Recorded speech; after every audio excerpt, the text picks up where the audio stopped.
Is Snowbreak Containment Zone a good game that's actually worth your time? Great question, anonymous viewer who definitely asked that question. Let's talk about it. If I could summarize the gameplay of Snowbreak Containment Zone, it's like The Division and Punishing Gray Raven had some kind of weird love child with a sprinkling of Genshin Impact along the top. It's a very weird analogy, but hopefully as we get more into the video, that will make a bit more sense. But before we do, make sure to drop a like and subscribe on the channel, guys. I would greatly appreciate that. Okay, let's go in and take a look. First things first, let's talk about what everybody always wonders when it comes to gacha games, the gacha system itself. Now, the gacha system feels almost like a copy-paste of the Genshin Impact gacha system, if I'm being completely honest. It seems that Hoyoverse has really started to create a standard in gacha gaming that more and more games seem to be emulating their model for better or for worse. Within the game, there is a standard banner that has an 80 pity on it. And when you hit that 80 pity, you get a 5-star unit. You can always get one before if you're a little bit luckier, but they have an 80 pity, which I mean, kudos, Genshin's is 90, so that's something to be said there. And then there are 5 standard characters that exist in that banner that are always going to be available for you. Then beside that, they have the rate up banner, which is where all the new characters come into the game. Where again, still only an 80 pity, which is really great, but also like Genshin has the 50-50 system where the first 5-star you get is actually only a 50-50 chance to get the rate up character. And if you miss that, you have to pull a second time and then it's a guarantee. So you could be looking at worst case scenario, 160 pulls to guarantee the rate up 5-star, exactly like Genshin Impacts. Also like Genshin, they have a little welcome banner that you get a discounted rate, which you get a guarantee at 50, which is always really nice. They also have a weapon banner, the exact same as Genshin Impact. Now, admittedly, it's better because it is lowered down to a 60, but effectively operates in the same way.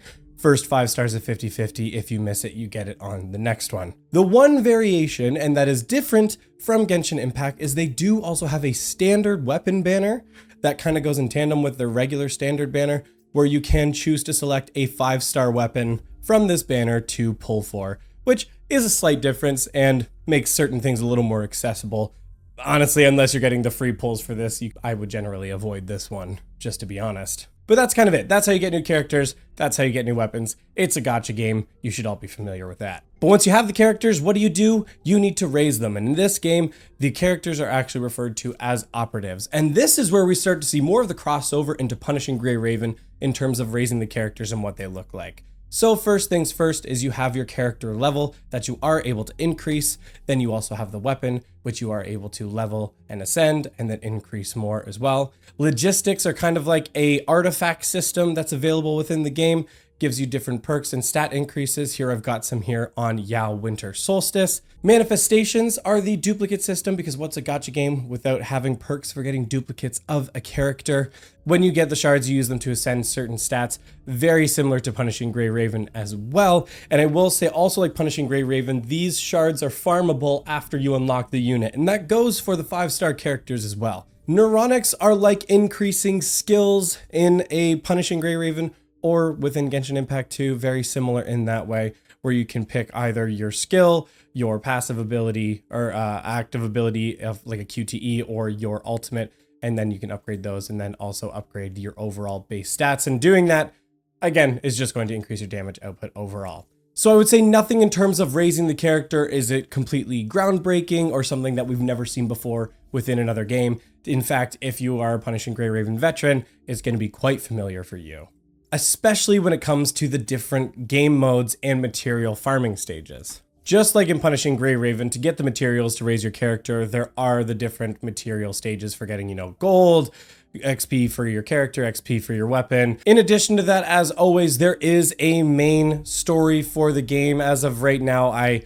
had originally gotten hard stuck at chapter 5 because I was stuck below the level threshold to start chapter 6, but just unlocked that today by completing my dailies, so I can progress in that. To be honest, I've kind of skipped the actual narrative itself so far, although I will say there's some animated cinematics that have been included in it that have been surprisingly good and well done. So I will say there probably is something there, but I'm not going to be giving a story review by any means this time around. But the story has been fairly straightforward, not overly difficult so far. I have yet to encounter any stage that's actually given me any problems. I will say on the hard story, there was some pleasant surprises in terms of difficulty because I think I was doing it a little bit earlier than expected. Some other game modes that are included as well in the dispatch section. They do have neural simulation, which I would say is something kind of like Pain Cage or Warzone and Punishing Gray Raven. You know, it is a score attack game mode where you select your team. You can add some different variables to make the fight more challenging, but get a higher score. And then you can get some resources unlocked by completing that and getting higher scores. They also then have a classic tower mode that's available in the game where you have subsequent stages that you work through. And these ones are also like multi-staged events and you can get some other resources along with those too. A fairly, like, I'll say staple game mode in gacha games. They also have Gigalink, which is a co-op mode. They also do have some rotating co-op events that take place in there. And I would say this co-op mode is very similar to Punishing Gray Raven's co-op mode, where it's like you just, queue up with 2 other people, you go in, you fight a boss, you do your damage.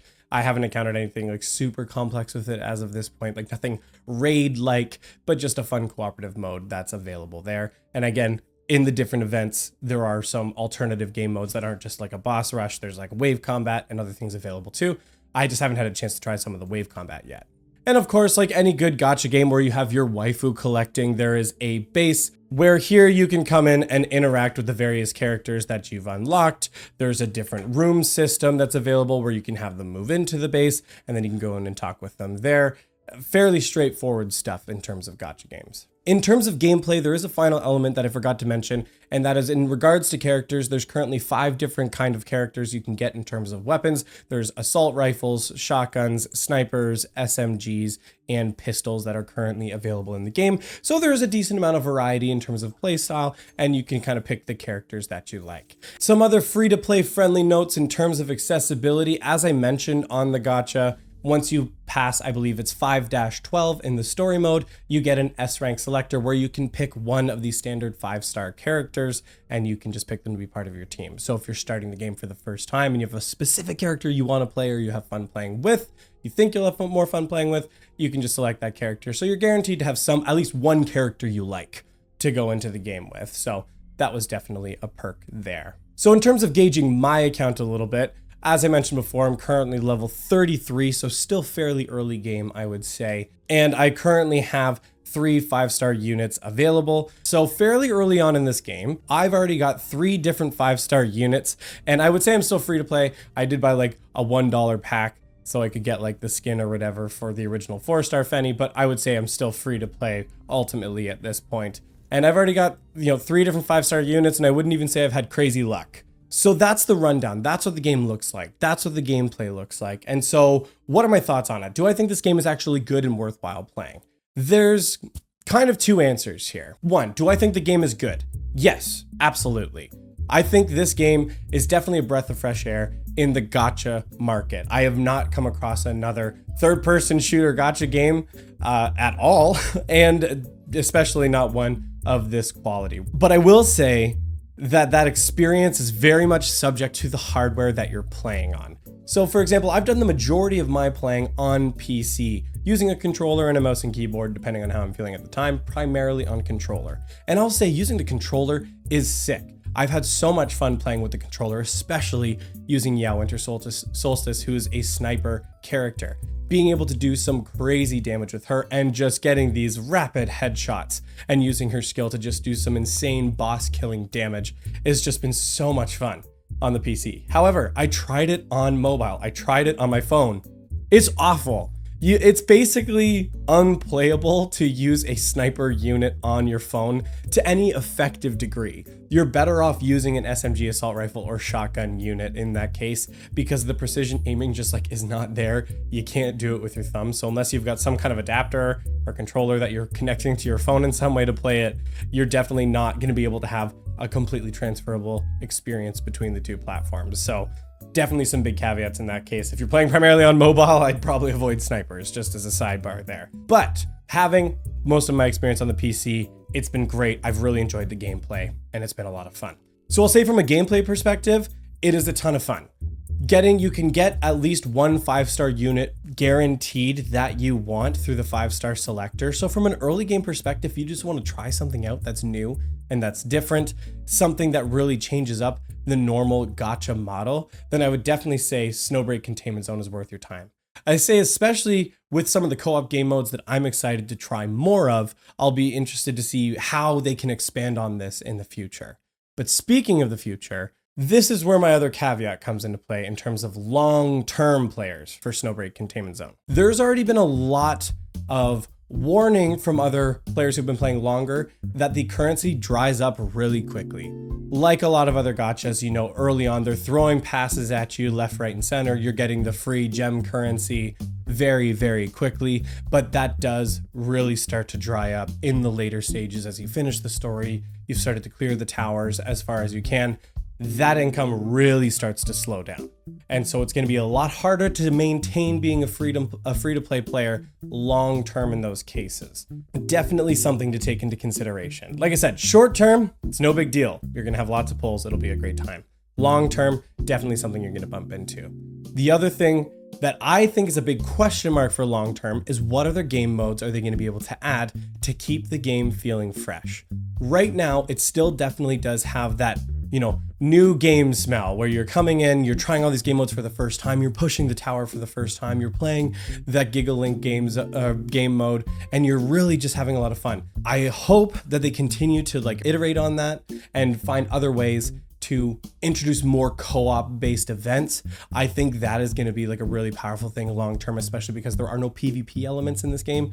There is nothing for player versus player. It's all PvE content. All the co-op content is PvE content. So they're really going to want to iterate on that. And I would love to see, honestly, like long-term, some kind of like raid system where they actually do introduce more mechanics and things that need to be done. Maybe takes a little more coordination between players. That's really tough when you're talking about a mobile gacha game because, I mean, it's mobile. Most mobile games cater to a more casual audience. So I'm not really having my hopes up for that or something like that to be introduced long-term, but we'll see. You never know. The last note of why I'm so hopeful and optimistic though is I touched on it briefly, but I just wanted to mention that when I was plowing through the main story, I was, you know, flying through like it was no big deal. Every mission I was able to clear effectively without issue. And I was kind of getting a little like comfortable, like, oh, okay, like this is fine. Like we're flying through until I switched to the hard mode.